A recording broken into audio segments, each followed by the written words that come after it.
Good evening.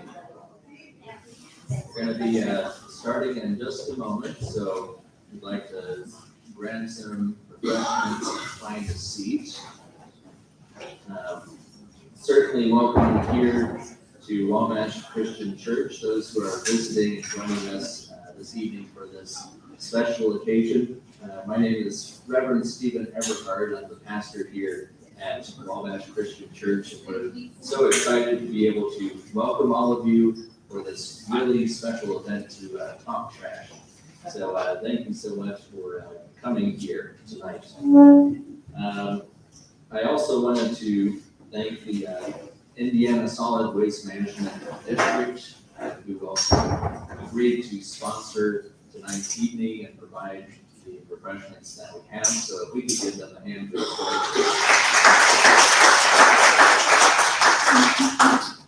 So thank you very much for that sponsorship and supporting this forum this evening.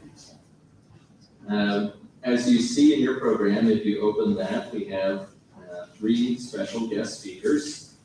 We have Beemer, who is a board member of the Wabash River Defenders, and also a member of Wabash Christian Church. So very glad that he could speak on behalf of Wabash River Defenders as they discuss all of the different things that they've done in the community to help clean our rivers.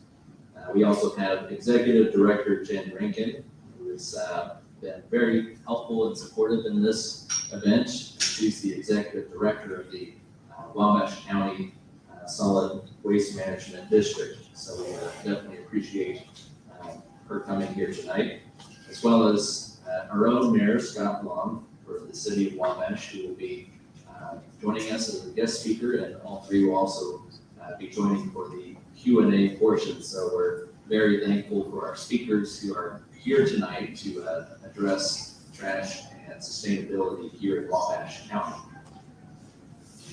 I wanted to go over the sort of format for tonight's event.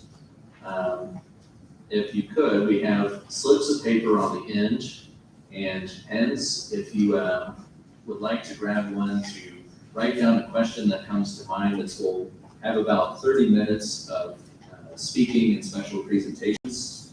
And then we'll be moving this microphone over there so people can line up and ask their questions. If you need help or assistance in asking your question or have mobility issues, we ask that you drop your questions in the basket, and a volunteer will come by and pick those up so that then your question can be read. Following that, I'd like to open us in prayer this evening, if you will join me in prayer.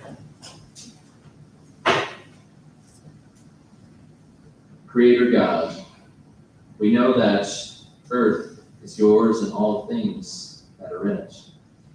So we know that this earth is yours, God. We also know that you have appointed us as stewards to your creation. Keep us faithful to our calling as stewards of the earth, as the earth cries and groans for liberation. Make us mindful of our responsibility both to conserve the earth's resources and to distribute its benefits justly and unselfishly for the good of all humankind, for your great glory. Creator God, you graciously give us all good gifts. Teach us to care for our earth, your creation, to till our soil responsibly, to keep our air pure, to free our waters from pollution, to harvest the warmth of our sun, and respect the rights of all species and living things. May we willingly share the gifts of your goodness with one another. We ask this of you, God of our universe. In Jesus' name, amen. As we start this event officially this evening, let us welcome Dick Beemer, who will be our special guest speaker and our first speaker for the evening.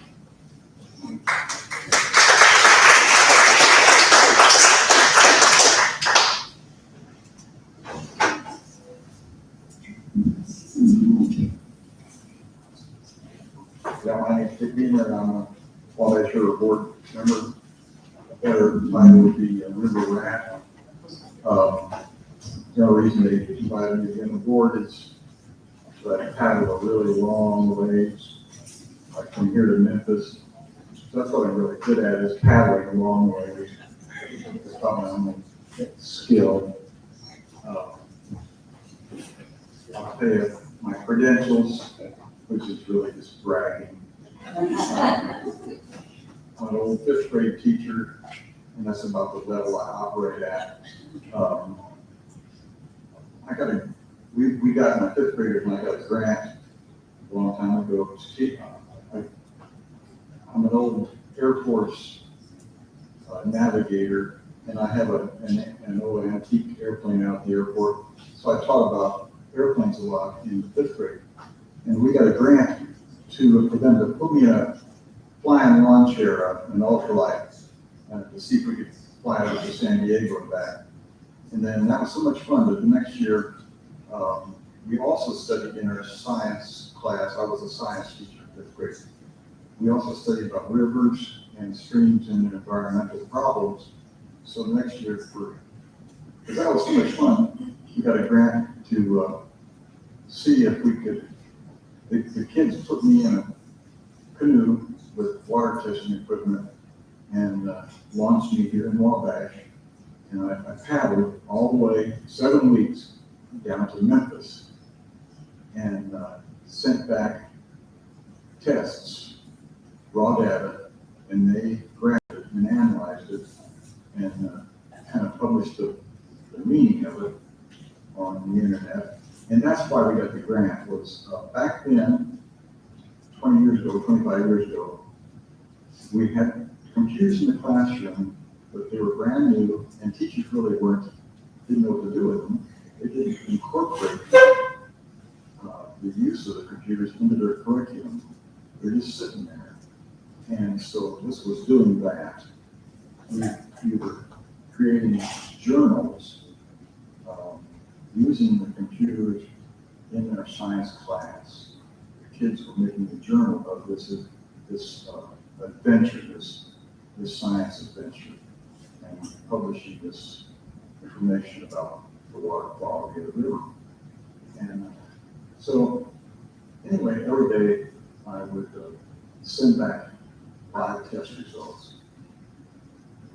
Turbidity, which is muddiness, pH, and temperature, nitrogen, and one more, I can't remember what it was, and adventures and misadventures. And there were plenty of misadventures. There were days, most days were wonderful, and I fell in love with the river, but there were also misadventures where I'd wake up and I'd think, what the heck was I thinking? And that's kind of the way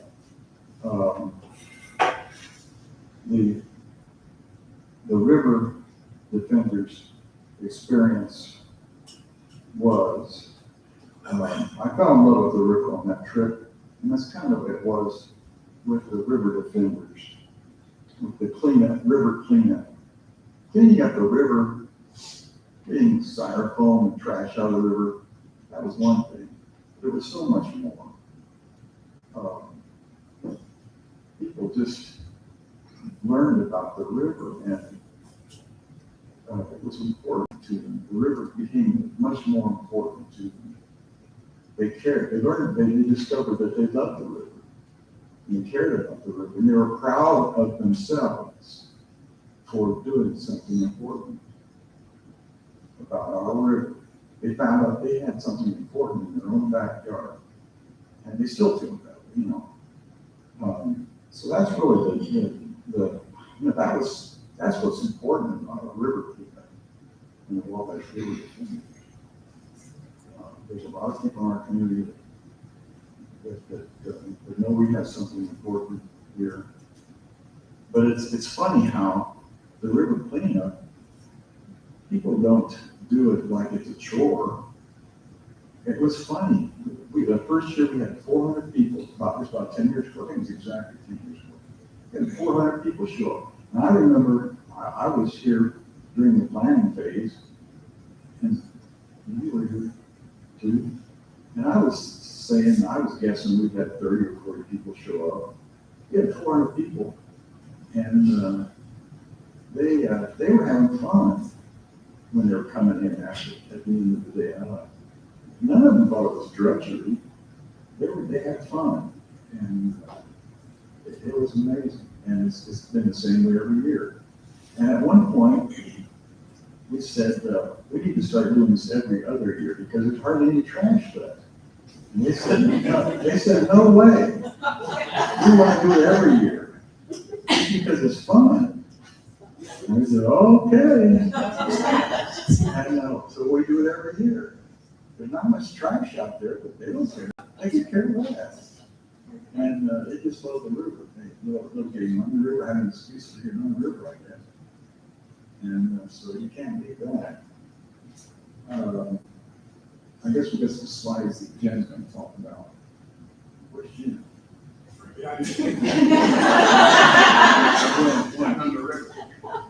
Okay, yeah, this is a little video that just tells everyone exactly how we feel and what we're doing about it. It will bite you, so you have to be careful what you do. It will come back. We have a few slides here that we have provided this evening to help show a little bit of the timeline that we went through.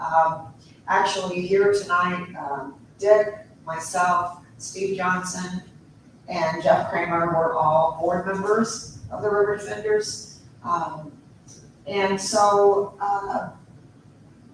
our hearts are in this. And I think these videos or these little slides will show you how we feel. Do you want to talk about this thing? I don't know what it is. Okay, so when we organize the teams, what we do is each team is assigned a mile of the river. Oh, yeah. And we clean the entire 19.2 miles of the river in Wabash County. So the teams usually go up about a mile and turn around and come back, or they'll clean both sides at once and then exit the river. This is a picture of those 400 volunteers that he was telling you about. It's really heartwarming to see everybody show up. And I'm telling you, everybody, we've had 5-year-olds in there and we've had 80-year-olds in there. We had a young lady contact us she was 80 years old, and she said she grew up on the river her whole life and had never been in it until one of our events. And she was so excited. She said she'd never had more fun in her life. And this year, and he could tell you all about this, he just doesn't want to. This is what we do. We don't ride boats. It's not fun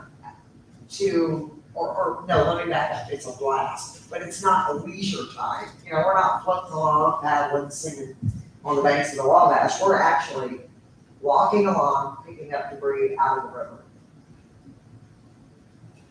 We have found, these slides are wonderful. This shows you some of the items that we have found. The school bus, we could not get that out. It is already going back to Mother Earth, the metal's rusting away, and it's actually providing some bank stabilization. So it's better off that we leave that where it's at.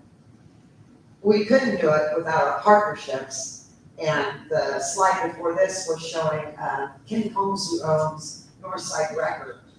If ever we have a situation where there's some very large item that we can't get, we mark it and he'll take his tow truck in there with winches and pull it out for us. And there's our school bus. We figured that was a great photo op.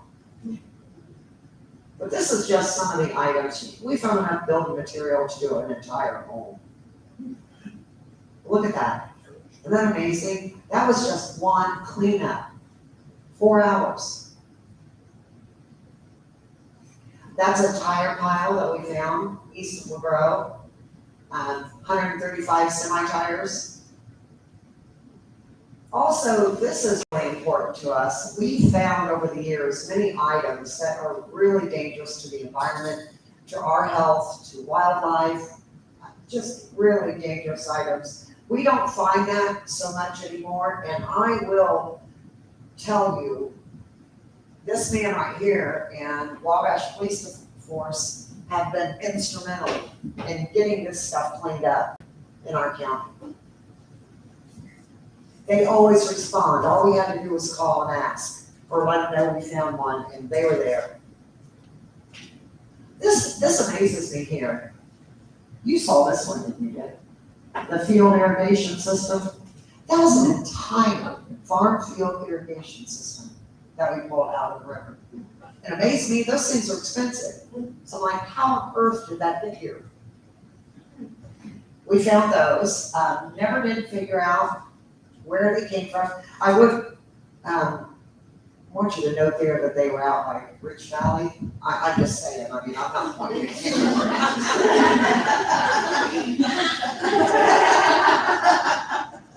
This is our favorite one here.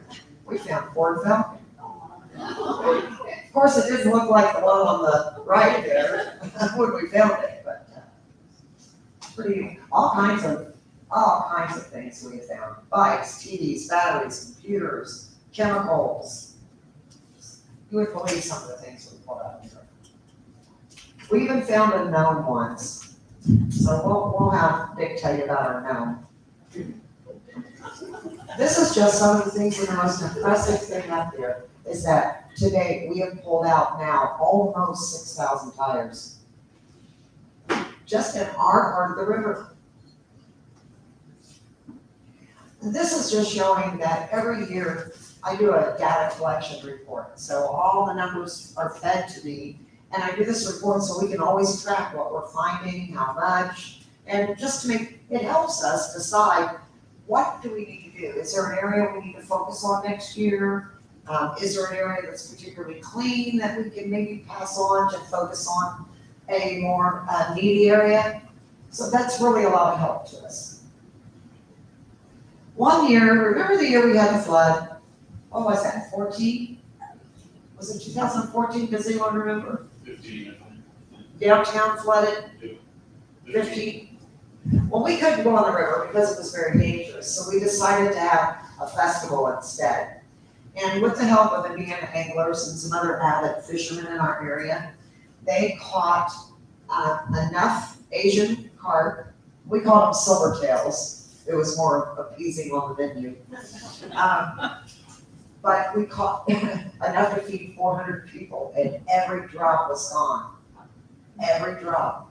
So it was, people go, ew, carp, but quite frankly, carp they don't store fat cells, so they don't absorb toxins. This, and Dick can tell you about this too, but this is one of our proudest moments. Our Attorney General had taken on, one of his missions was Indiana rivers. And he had a partner, John Goss, and John Goss's job was to focus on invasive species. Well, they heard about the River Defenders and the tremendous job that we've been doing and visited us here. They brought an airboat down and decided that they were going to leave Wabash on an airboat and go all the way to New Harmony, Indiana. So while he was here, we presented him with a very special award that we have called the Sycamore Award, the Wabash, and he recognized us. After this, and what I love about this situation was after we met with him, myself, Steve Johnson, and Mike Beecher were invited to go to Maryville, Indiana, to sit at the table and discuss sending some funding this way. See, the Army Corps of Engineers had been tasked with coming up with a plan to keep Asian carp out of the Great Lakes. Well, it was like a $65 billion project. And we told them that we have vast amounts of Asian carp down here. Send some of it this way so that we can work on some remediation projects. And see the young lady sitting back here, Amanda, can you wave? Amanda will attest, last year, she got hit in the head by a flying Asian carp. And she looked at me like she thought I hit her This is hysterical. I laughed so hard I couldn't know I tell her at first. Our partnerships are really important too. And we couldn't do the work that we do if we didn't have an outlet. One of the big things we've been able to do is to recycle about 80% of everything that we have found in the river. So that's another great ability that we have by working with different partners. While Attorney General was here, we unveiled these signs. And I gotta tell you guys this always baffles me. We have found tires dumped all over the county, mostly in the river and along a few very select roads. And it amazed me because where they're located are in an area where whoever dumped them had to drive them there. And we have advertised for years, free new tires to us. It's free. Why would you not drive them to have them taken care of appropriately? And then as opposed to driving out in the woods or the river or something like that. It made absolutely no sense. So Mike Beecham. Not open at midnight. Good point. Good point. I will tell you now, everybody here, if you call me at midnight and you have a problem like that, I will come. Or I'll send Steve. So, don't before forget. One thing about this, about those signs, is we always had on the books an old illegal dumping ordinance that was like $100 fine, wasn't it, for many, many, many, many years. And in 2011, Mike Beecham and Steve, did you go with him? Or was it Keith Poole, Mike Beecham, and did you go? You went. You didn't? There was someone else, and I'm not quite sure. Anyway, went to the county commissioners and proposed this new ordinance to them. So now it's a Class A infraction for illegal dumping, and with a fine of up to $10,000. So that was a wonderful thing that the River Defenders was able to accomplish to help with these problems. Now, when we were doing all this, and Vic's on my committee, so he understands this, we thought, we've got to go beyond. All of our hearts were in it, and we just felt like we really needed to go beyond a cleanup. And so we started focusing more on education, water quality, and those types of things. And to start with, I put together this little program called the Wabash River Junior Defenders. And basically the first year that we did it, we went into one of the schools, we went into every 4th grade class, and we did a little program called Freddie the Fish. And it's just a story of a little fish that he lives in a beautiful part of the river, but he decides he's bored and wants to go on an adventure. So as he's traveling downstream, it teaches the kids about the different types of issues that he runs into, such as he goes through a golf course. Well, I let the kids pour green food coloring into an aquarium, and that is to represent the runoff of nutrients into the water. We go through cow pasture, and I give them a dish of raisins, and they drop in there. It's hysterical. They love that part. We know what that represents, don't we? But it's a great little program. And when it was over, we loaded them onto buses and took them to Charlie Creek. Now, he was not a mayor yet at the point, so this is not his fault. But our current mayor swore to me that that was the cleanest creek in the city. They wouldn't find a drop of anything. Those kids went upstream a quarter mile and back and came back with almost 400 pounds of trash and had a blast. They also came back with snakes, frogs, and all kinds of other fun things. And some teachers that did not have real nice looks on their faces because they had to deal with these kids covered in water and mud. But the kids had a blast. And then now I think let me turn this over to you, Steve. If you can start talking about some of the grants and that kind of thing. Because this goes along with one of our grants. You want to do that?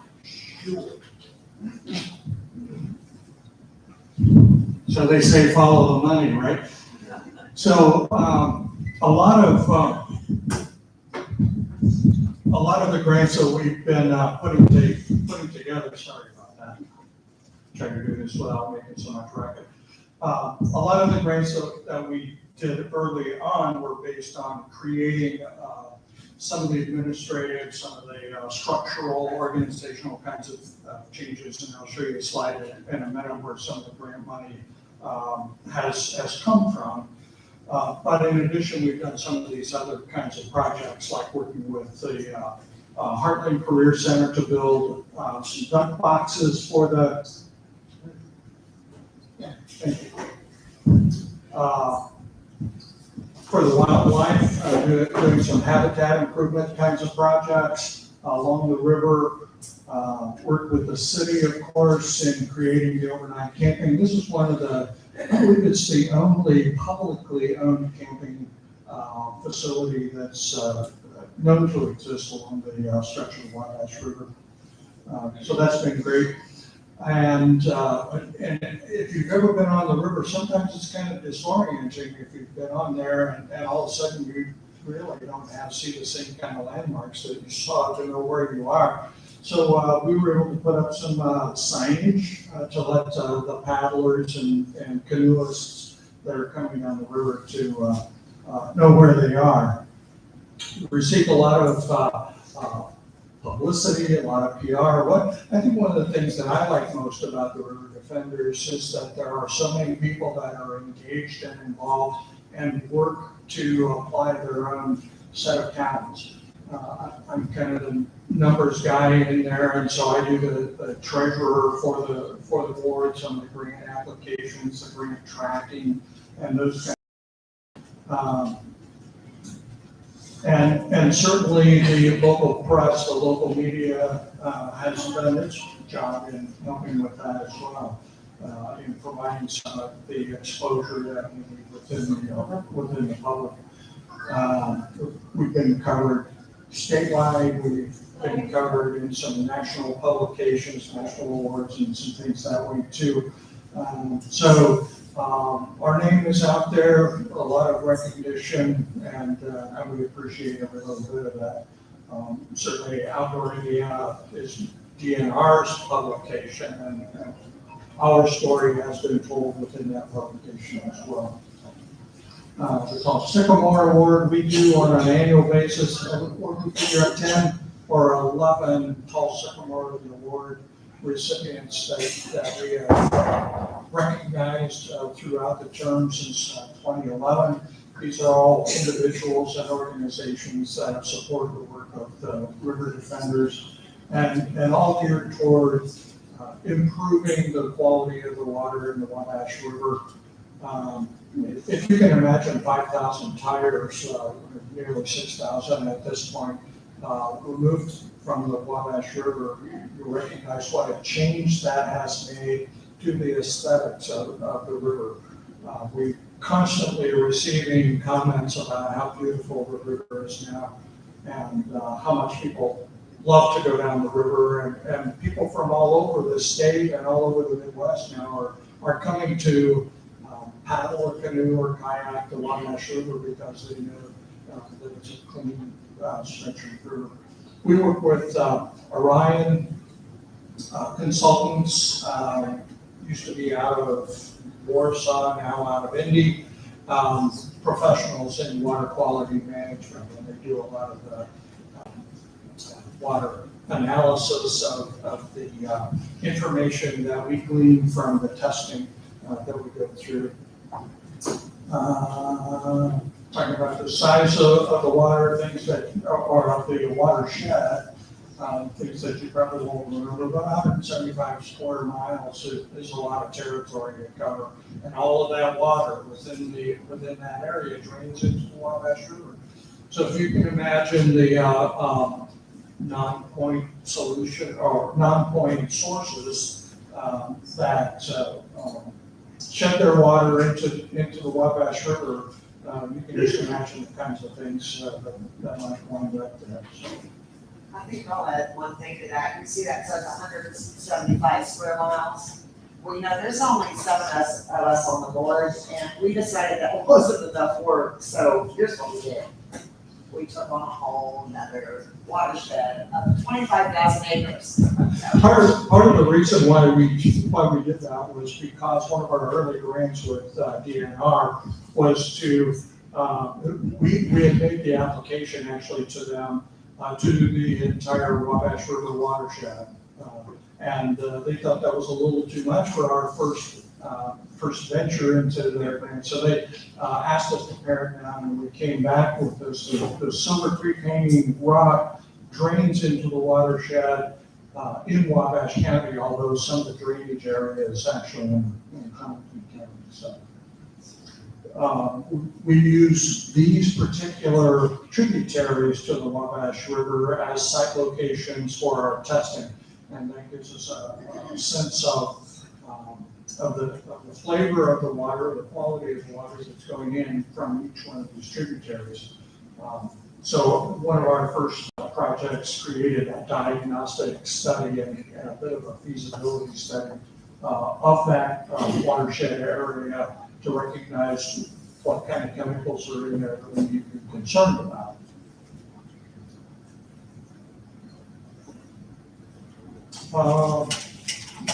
Those partnerships are critical, as Jen mentioned earlier. City of Wabash and the wastewater treatment plant was crucial in our first DNR grant to identify, to do some of the water testing, identify some of the levels of chemistry that are in the water, and also Straussfield Feeds in North Manchester conducted some of that testing for us as well.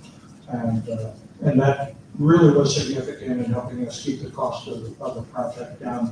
These are some of the parameters that we tested for, and seeing that nitrogen nitrates, E-Coli, phosphates, and suspended solids are the ones in particular that we found as being most critical that we need to deal with in future kinds of projects. So you want to talk a little bit about the algal blooms? One of the projects that we have in Indiana, and we've actually had some articles done on us and some studies done. There's an area in the Gulf of Mexico that covers the coast through Texas, Louisiana, and part of Alabama. And in that area, in the Gulf of Mexico, it is called the dead zone. It's a very large area where nothing can live. Schools of fish will come in and they die. And the reason being is because of the excess nutrients. Indiana contributes 11% to that problem. Indiana alone. And this just kind of shows here the color of the river. People think that green color is pollution. It is not. It's silt from runoff or from erosion and then runoff of the nutrients. See, nutrients in the water have a different effect than they do for us on land. You know, we use fertilizers and nutrients to make our fields, you know, our produce grow better, make our lawns prettier, make the golf course nice and green.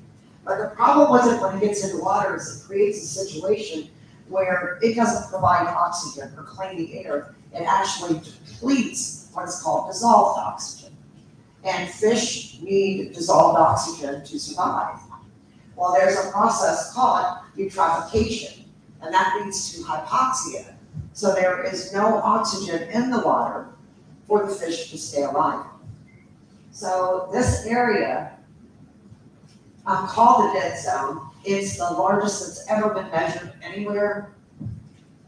And this is kind of a picture of it, where it runs along the coastline through the Gulf. And that's after schools of fish will swim into that area. This is how it washes up on shore. Now, E. coli is another problem, and we all know what E. coli is. Mostly in our area, the problem with that is just livestock that has the ability to get into the tributaries.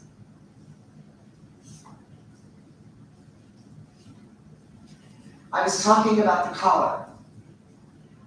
It's not pollution, it's actually the silt from all this erosion. And we have some pretty highly eroded areas along the Wabash River. In one of the grants that Steve's been talking about, and a project that we're working on right now. And if anybody in here knows anybody that needs help, please let us know.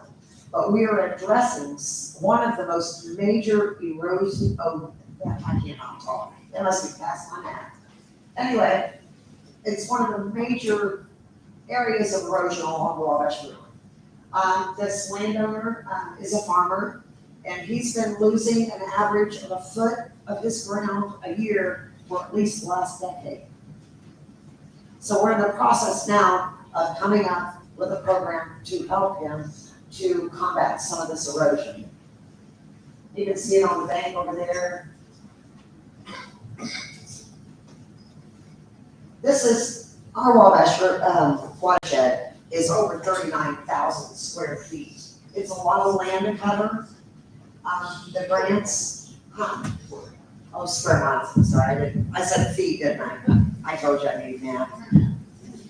But yeah, it's a lot of ground to cover. This gives you kind of a better visual of just how much all runs into the Mississippi River Basin. And the Mississippi River Basin is the prime source that is going into the Gulf of Mexico, creating that dead zone. And now I'm giving it back to Steve. So we've been really fortunate to be successful in applying for some grants over the last 10 years or so. As you can see some of the earlier grants, we received a couple of grants, smaller grants from the National Environmental Education Foundation, which is funded by Toyota. We hired a consultant to do some strategic planning, to do some membership development, and some of those kinds of things early on, and that really helped lay the foundation for the work that is done for us. We have been successful with a couple of grants from DNR, $78,000 for the diagnostic study and the bank stabilization projects that we've been talking about. The 319 grants are water quality grants that are offered by IDEM. The current grant project that we're working on is $336,000 of that $465,000, which includes money for local farmers and property owners along the river to invest in either equipment or techniques or whatever it may take to help minimize the runoff of whether it's fertilizers or animal waste or whatever it is that's going into the river. And those dollars go directly to those property owners. Community Foundation was very generous for us early on. We used actually their grant to purchase a lot of the water quality testing equipment that was crucial in establishing that baseline data that we have now for water quality. We were the fortunate recipients of a gift from Owens Corning Thermofiber. They were in the process of looking for an environmental company or organization locally to invest in, and so we used between that one and the Indiana Trails grant, so a total of almost $90,000 we invested in routes, commercial routes, and we now take every seventh grader in Wabash County down the river on an excursion that is the highlight of some of their seventh grade school year. It's just an incredible experience. So that we've been fortunate. We've brought in over 166,000. I'm sorry, 66,000. Wait a minute. $660,000 worth of grant funding, in addition to personal cash and in-kind kinds of contributions to improve water quality in Wabash County.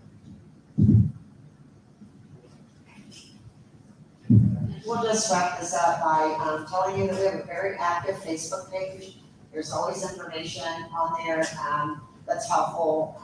We have a great website that we're now designing an events page, so you'll be able to go on there and look at the different events available. I have the newsletter, and I didn't bring copies of that tonight. There's some excellent information in it. And I bet you can't guess who this is.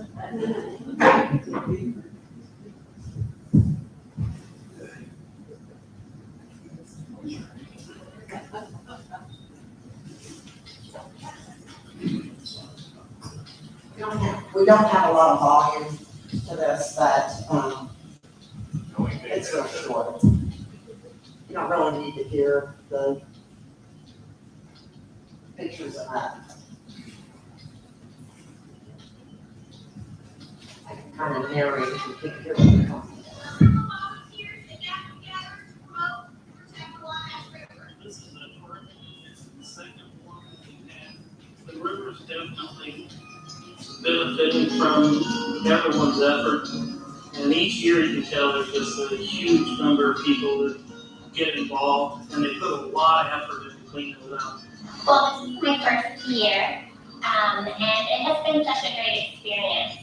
It's hard to believe that over, say, 100 years or even longer, some of the things we pulled out are still in the river and affecting how well the river is. So we're making a difference. Today will be another record-breaking day for Wabash County. We want to make sure that Wabash County stays a state leader in river conservation.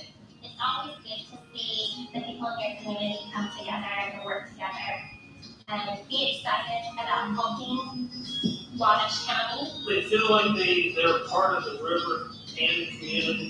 If you weren't in the river, there were still lots of things to do.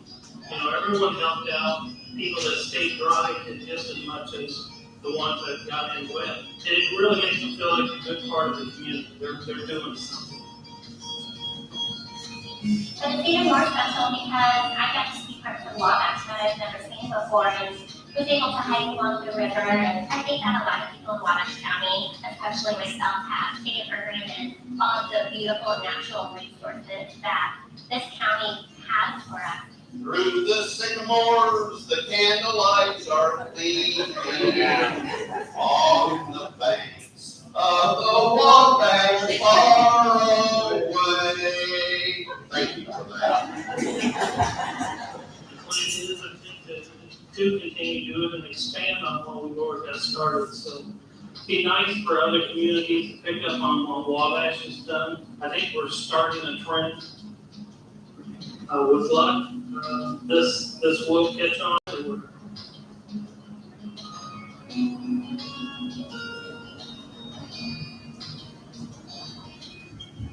So I'll just finish by saying, I've never worked so hard in my life, but I've never felt so good after I was done about anything else I've ever done. So we need more teams. Like I said, there's things to do.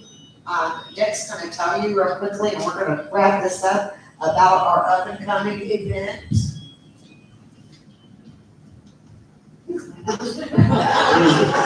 July 30th, 9:30. 9:30. No, we'll be gone by 9:30. 7:30. 7:30. Okay. Paradise Springs, Very last Saturday in July. Last He Saturday. knows this, he's messing with me. So yes, our cleanup is the last Saturday of July every year. And we meet in Paradise Springs about 7:30 and we start a safety talk.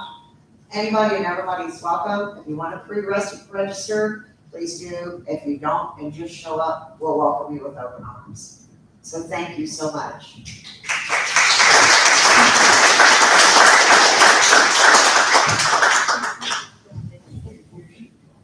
Yes. I'm gonna send the mayor instead of me. I know I'm on your program, but I kind of monopolize way too much talk time there, so. I'll keep it brief. I'm not your typical politician. The city of Wabash, as I see, our personnel is in a support role. And that's through the wastewater plant testing, that's through my street department coming down with a loader and picking everything up and getting it hauled out from Paradise Springs. A lot of what you may not know recently, so we attracted 10X engineered materials to Wabash 3 years ago. I made a trip to Columbus, Ohio when they approached us. As a result of that business locating in Wabash, we've kept 36,000 tons of waste insulation annually out of our landfill. And we're recycling that, and they're making a media blasting material out of the fine rock that's within that insulation. They recently were awarded a contract with the U.S. Navy.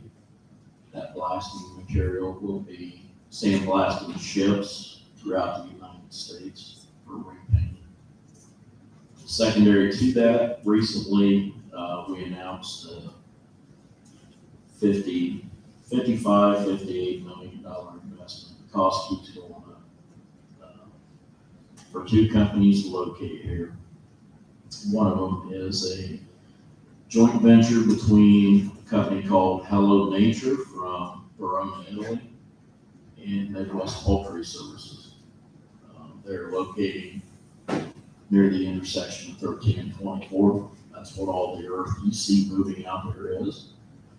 The second plant co-locating with them is called +5 Global. It's a startup to recycle tires. Hopefully we can supply them with some tires to recycle from the River Defenders. So through their process, they will extract the carbon black from all the tires they bring in. It will be recycled, reused to manufacture tires. The steel belts from the tires will be recycled. The petroleum that comes out of the tires will be sold to drilling companies as lubricant for oil well drills and things of that nature. And they will create a pyroric gas that will be used to fire the furnaces used in the Hello Nature plant. So I guess my point to this is we're becoming a hotbed of green factories and technology right here on Manchester Avenue.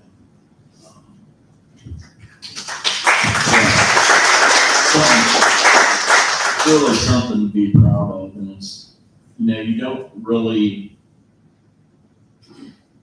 you can't wait around for people to knock on your door to locate their factories here. So you'll hear that I recently took a trip to Germany to attend the largest industrial trade show in Europe called Hanover Messe. We met with several companies that are all in the green energy or recycling business to see if they are interested in investing in the United States and trying to attract them here to Wabash. So that's kind of my thrust as mayor, to try to get more green technology, green energy. I just recently had 4 electric vehicle charging stations installed. I was questioned by my city council why I put them downtown. I politely told them that it takes 2 to 3 hours to recharge a vehicle, and those people needed to do something while their car's charging. And hopefully, we're getting in their wallets at some of our shops downtown. So there's a method to my madness when I do some of these things that maybe my city council members don't understand. They get it once I explain it to them. So I will stop there, and I guess we're ready for Q&A.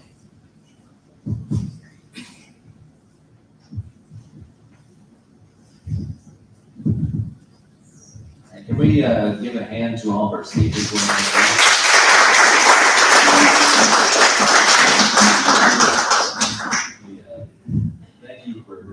sharing that and all the amazing sustainability efforts that are happening here in our community. So we'll be starting our Q&A portion. I'll just leave that here. We'll be starting our Q&A portion here. We ask that you have one question ready to either direct to the whole panel or ask to someone specifically who will be able to answer those questions for you. Perhaps during that time, we can have our volunteers prepare our refreshments. We have Sundays that we're calling Junk Sundays. And no, the Wabash River Defenders did not prepare that for us, so don't worry, it's not junk from the river. But there's a lot of like really good, toppings and things like that, and hopefully keep you cool in this insane heat. And I also wanted to point out, if you like more information, obviously our speakers will be around, but we also have tables set up here to the side, so if you'd like to volunteer or if you'd like additional information, we have some handout materials as well for you. With that, I think we can begin the Q&A. I'll just move this over to the side and we can begin lining up and asking our questions. There's two in the basket.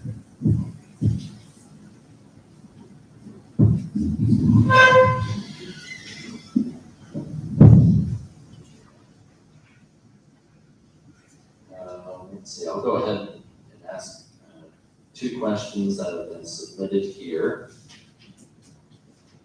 The first one is, are there any other counties in Indiana that clean the banks like we do? Yes, there are. They have a rather large cleanup, not as large as ours. We were recognized for being the largest cleanup of this size of the community anywhere in Indiana. But in Tippecanoe County, they have a small one. They have a small one in Huntington County. And last year, Steve and I went over to Miami County and helped them with answering some questions and set up one for the city of Peru this year. So there are many across the state that are doing small cleanup drives. Yeah. And there's a second question here that says, I represent northern Wabash County. If someone could wave their hand, whoever might have submitted that, if you're willing. All right, we got a representative from northern Wabash County here. So, thank you for submitting that. The question is, when is the Eel River cleanup day? And I don't know. It changed since Dr. Sweeten left. And I know that last year it was in August. I can give you that much. But that's all I know. I apologize for that. You're not involved with that? If we are not involved in something with the defenders here, then we will go up. However many of us are free, we will help anytime. Thank you. I'm gonna go ahead and move over here, so people would like to line up and ask any questions they might have, and we'll have this microphone available. If anyone has any questions?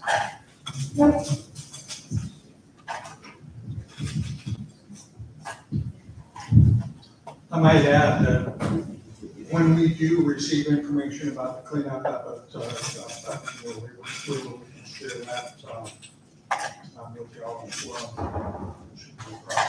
I assume they're gonna have one. Sometimes it's conflicted with our cleanup event, so it's been as early as the last Saturday in July. But I think that's right. Typically, it's early in August to try to get it in before school starts. There's a little bit of difference in the way they approach it up there. I know that the Eel River folks focus on a smaller area and they kind of put the whole group and apply their efforts to a smaller area, whereas we do the kind of a top-of-mind kind of strategy with ours. So it's a little bit different. I also would add to the other counties, we have to recognize that there is what's called the Wabash River Heritage Corridor Commission, and a representative from each of the counties that the Wabash River passes through is represented on that council or on that commission. And we have to keep in mind that a lot of the river further downstream in particular is a lot deeper than it is here in Wabash County.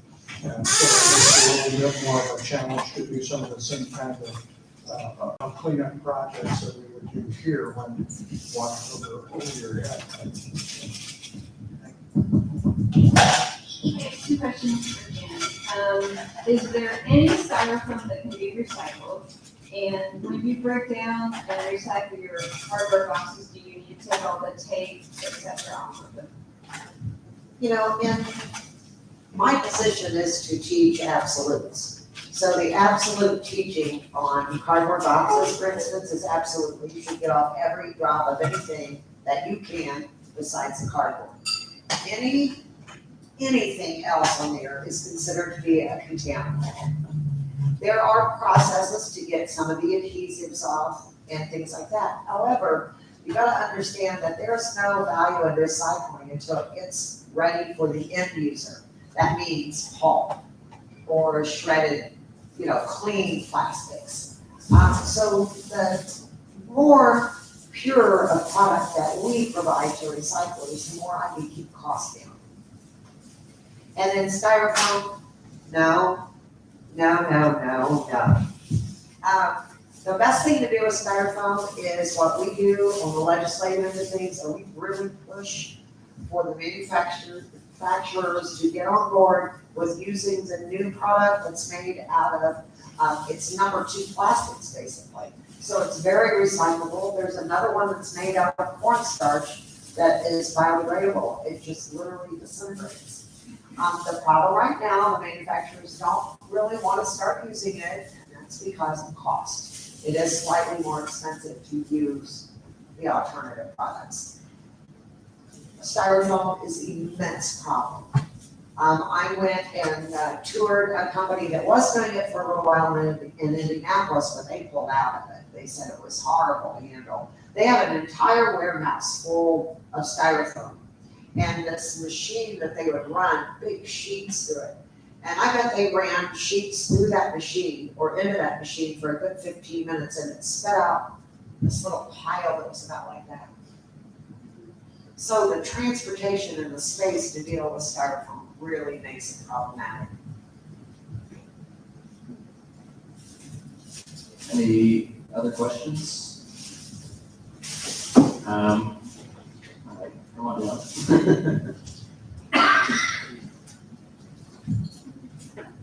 Okay, we hear about the problem of styrofoam in particular. What's the solution? What's the best way to get the word out and to convince people that we need to stop using it? The best thing to do is write your legislators. So get a hold of your district representative or your area senators, write your legislators, tell them that you would like for them to represent you to manufacturers to try to stop, producing styrofoam.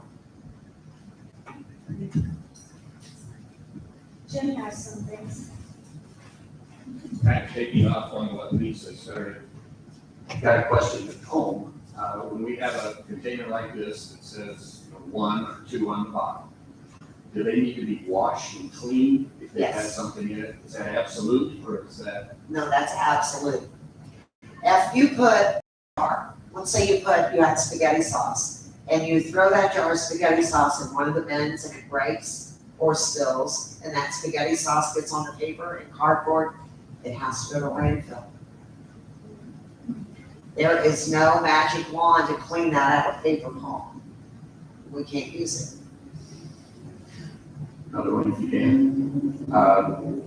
This particular piece of paper says made 100% recyclable material. That again is 100%. Absolutely. Okay, that can go. Plastic windows on envelopes. The best thing to do is tear them out. That's the absolute best thing that ensures that an envelope is being recycled. And the same on, Same with those, yes. Okay, so what if I put this in there? Does it contaminate the entire bin? Something like that can be sorted very easily where, as opposed to spaghetti sauce all over everything or some type of liquid contaminant like that. Again, my position is to teach absolutes. So the absolute way to do it is to remove that plastic window. So, you just have to remember that the key to successful recycling is separated products. So you can recycle the spaghetti jar and the lid, but they need to be separated. And even though we combine everything in the bin, when it goes to the sort, that needs to be separated because we don't have, unlimited supply of employees just to sit there and take the lids off the jars. So the labels have to come up also, the labels on. There is a bath that they send them through that will remove adhesive. But again, if the paper's left on there, it's a contaminant. It raises the cost of our program. So the more pure and the more clean you can keep those products, the better. Also, like on pop bottles that, says Coke across it, cut that off and tear it off. Oh, on the plastic ones, yes, those come off very easily. Now, luckily, Coca-Cola and Pepsi-Cola have started using the same type of plastics for both the bottle and the label. It's just spun differently, which makes it better. Question about grocery bags. Grocery bags? Yes, now I Plastic bought a pair of ones? shoes, yes, I bought a Yes. pair of shoes not too long ago that they claimed they made them out of plastic in grocery bags, and I wanted to know, and everything's woven, and I've seen it in different places. But I know I talked with you earlier about grocery bags and how we could, and Kroger started doing plastic paper again, and I don't think they had to do it before. I think that people ask about it, but, grocery bags, I mean, we have tons of them. They're growing in the trees, decorate the fields. The best thing to do with plastic bags is literally just refuse them. Take your own. That's the only way they're ever going to stop producing them. As long as, we've got to think about basic business, supply and demand. As long as there's a demand for supply, they're going to keep manufacturing. We have to deplete that demand to make a difference.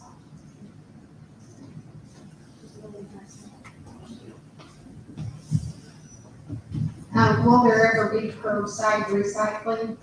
That's something that we've talked about many times. We try to visit it.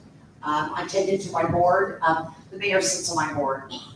Wonderful asset, by the way, but we discuss that a couple times a year, if there's any changes, once a year if not. And right now, the cost of our fuel going up. Well, we've had issues in the recycling industry for about the last 3 years with a lack of workers. We've had ships sitting in ports trying to get unloaded and no one to unload them. Once they're unloaded, there's no trucks to move them. With that situation and the cost of fuel, the price just keeps going up. And I'm in a position that I can't just provide it to the city of Wabash. I am in a good place to serve the county of Wabash. So if I put a program like that in place, I have to offer it to every resident in the county. And we just don't have that kind of money. Not right now. And I don't know that many people do right now, as expensive as it is. The other issue is, the market's dried up for recyclables. A lot of it used to go to China, and they are not accepting paper and stuff. It used to be shipped over there. So that's driven the cost of recycling also. Now, he's talking about, there were a couple of situations that started about 3 years ago and started with China. A lot of people don't know that China was our major purchaser of plastics and paper pulps. They decided that they were producing enough of their own in their country, and they were tired of the contaminants that they were getting from other countries. So they went to the World Trade Organization and asked the World Trade Organization, or told them they would now be putting a 3% contamination rate on recycling. That's impossible. I mean, that is literally impossible. You know, that plastic in the envelope window, you contaminated an entire bale of paper for Paul. That 3% was impossible. We went back to the World Trade Organization and negotiated it up to 5%, and then last year they went back down to less than 3%. And they stopped accepting. They will not accept any plastics from any other countries now. So that really drove a nail in the the financial situation with the recycling markets. So opportunities then for new program growth, new development, new processing capacity in the United States. So that's not only a curse, but the possibility of an opportunity for us to identify companies that will come in and process those materials locally, so we don't have all that transportation cost again to process those materials. Absolutely, that is the key. But they're few and far between right now, and that's because of startup cost. You know, remember me saying in the beginning, there is no value in recycling until it gets down to the product that's ready to go to the end user. That might be those plastic pellets or the paper pulp. And we did have two very shrewd businessmen from China who came over to the United States and opened up 2 facilities, but they're of course way down on the coast, so they don't help us much. But they are starting to accept recycling in those 2 facilities and actually preparing it for the China market. We'll see how that works. They've only been operating now for a little over a year and a half, so we'll see how that works. There's a company, I believe it's out of Marietta, Georgia, that has a facility in northern Indiana, close to Mission Board. It's called Brightmark. I know Brightmark, yes. Okay, can any of our products go there? I mean, they do a really good job from what I understand. Well, absolutely. Here's the problem. We're a very small facility. We don't have a fleet of trucks for transportation. We don't have a vast amount of employees to sort and get that ready. We can't send our product unprepared to them.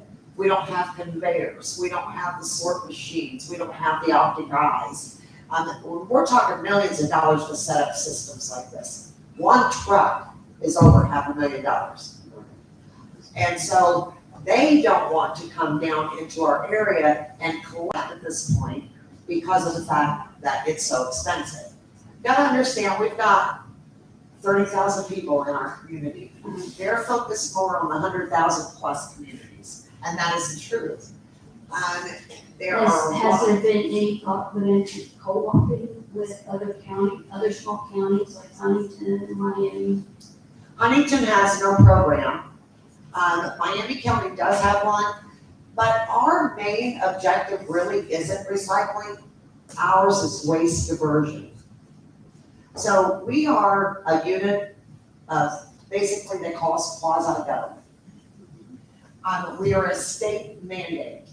Back in the mid-80s, Indiana started taking a long, hard look at the trash situation and the amount of trash that we were putting into landfills annually, and it was really alarming. And so what they did was they come up with House Bill 1240, and that dictated that counties in the state of Indiana had to allow a solid waste district to operate. Or if they were very small, they could go together and form a multi-district solid waste district. Wabash County at that time decided that they wanted a single district and literally started the process in '91 when the mandate went into effect. And I almost lost my train of thought there, I'm sorry, telling you the history of it. But With that came very specific mandates and very specific items that we're supposed to focus on. We started operating on what they call the BOAT program, and that stood for batteries, automotive fluids, like oils, appliances, tires, and then they added an E on it later on, which stood for electronics. Those are our main mandate of focus, and that is to keep those out of the landfill. So our main focus isn't to have huge, elaborate recycling programs or opening up, a facility that would be the size of 4 meter box to set up, a program like that. Our objective is that diversion from the landfill. We provide recycling services because we know the community wants it and we know that it's important. Now also, whenever we go out to bid, all of these companies, like the one you're speaking of, is invited to come and bid on our program. However, we're lucky if 1 or 2 in the state show up to bid. So, and that's part of our state mandate, we have to do that. We have to open it up for bids. It's just because of that small 10, or so small that they're just not interested. Absolutely. Like I said, they're buying mostly for those large contracts for major metropolitan areas, Indianapolis, Michigan City, those places that have a much larger population where they can actually produce more product, or bring more product. Does that help? It does. I mean, there are no questions, but it's just a really complex issue. It really is. That's the best way to put it, because it is very, very complex. We have to spend our money very wisely. Our mandate part with the diversion of those items I mentioned from the landfill is so expensive that we have to be very smart on the recycling program to get the most bang for our buck, basically. We have to make certain that we get good, reputable companies in their bidding, ones that are going to do the job, because we're not just worried about that, we're also worried about the beauty of this county. I don't want to end up, I don't know if you've ever been, and I'm not dogging them, but there is one facility over in the city of Peru that collects recycling, and it's a mess all the time, and it's right in town. We don't want that. We want to make sure that we can handle the programs. We're trying to keep costs down immensely. We work continuously. That is our main objective, to keep the cost down to every resident of this county and provide as many services as we can to them and meet our state mandates. I do want to say, I appreciate what you do. I think our waste district management is fantastic. Thank you very much.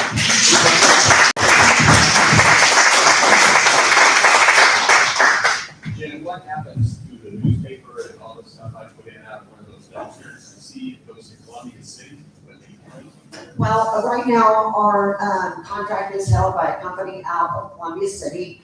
We were actually very fortunate when we found them, because it's an actual MRF, and an MRF is a materials recovery facility.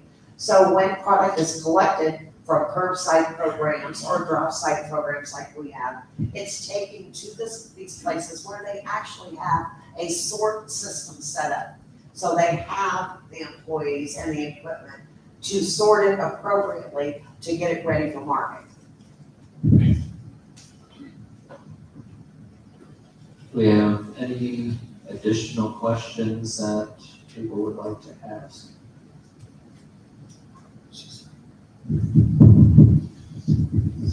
I'll tell you a little bit. This may be a secret to some and not so much to others. And I hope I'm not overstepping a little bit here. But I will tell you there's a certain amount of politics that enters into all of this, in addition to all of the logistical things that go on. And the point being that there is a local board for the solid waste management district, all are locally elected officials. So they're going to listen to you. So all of the county commissioners, by virtue of their offices, are on that board of directors. City council sends a representative, the mayor, whoever is mayor at the the time is represented on that board, as well as a representative from North Manchester. They will listen to you as voters too, so you want to go to them and let them know what your wishes are. If you wish there to be Curbside County, countywide, talk with them, see if you can come up with a solution, see if you can work out funding, but let them know what your wishes are. I think that'd be a good approach. They're the ones that are going to make decisions on behalf of Wabash County. Is that okay? Depends on if they want their taxes raised or not. Right. Understanding that there are certainly costs to any programs that may be implemented, and be prepared to work with them and try to come up with an economical solution to take costs. Maybe work us all in the right direction. Thank you.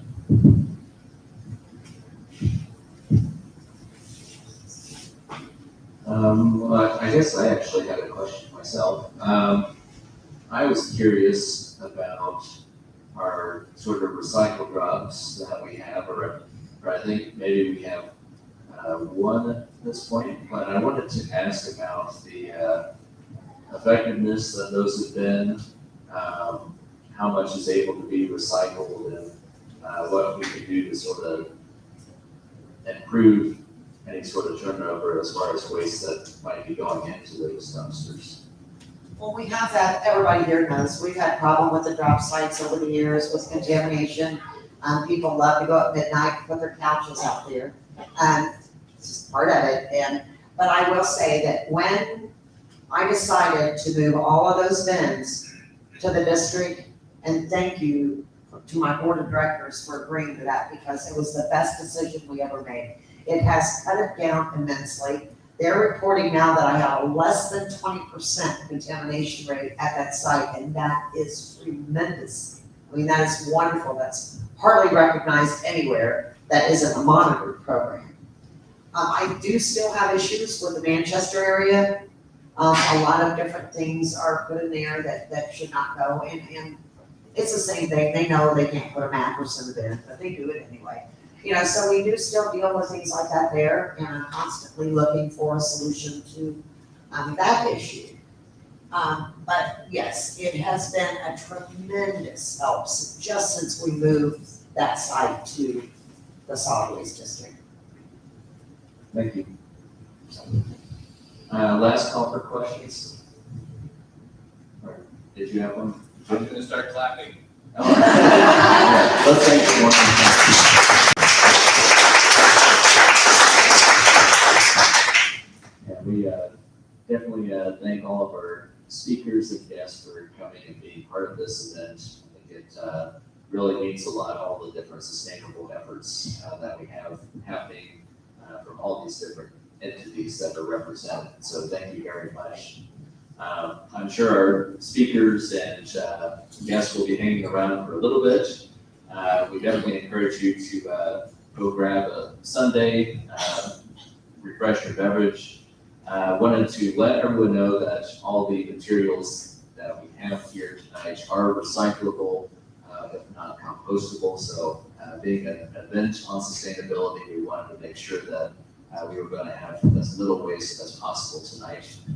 So thank you all for coming, and please feel free to hang out for a bit, mingle, and grab some refreshments. Thank you.